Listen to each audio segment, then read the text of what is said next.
जो प्रचण्डका पछाडि छौ तिनले प्रचण्डलाई छोडेर जनार्दनलाई समात्छ। यदि असली बाबुका छोरा हो कर्णालीका सपुत हो भने होइन प्रचण्डका दास हो भने त्यही समात्छ, केही फरक छैन।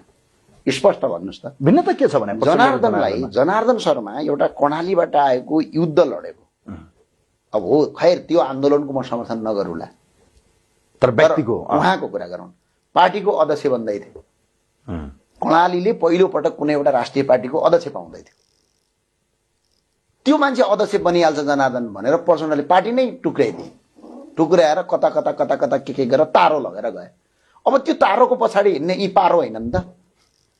अनि आज जनार्दन जस्तो मान्छेलाई पार्टी अध्यक्ष बनिहाल्छ कि भनेर पेल्ने प्रचण्ड, भोलि तिमीहरू जुम्लाबाट चुनावै जितेर आयो भने तिमीलाई त जुत्ता पुज्ने काम लाउँछ प्रचण्डले।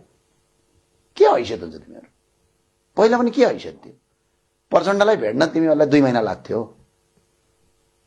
रत्नपार्का आउँथ्यो, बदाम खान्थ्यौ, जान्थ्यौ। तर अहिले त जनार्दनलाई नै गाली गरेका छन्, सत्तो सराप गरेका छन्, लखेटेका छन्। ज्ञाननजी तपाईँले देख्नु भएको छ, उही जिल्लाका मान्छेहरूले। त्यो होइन, त्यो कस्तो भने मेन्टल खराब भएका 2-4 जना हुन्थ्यो।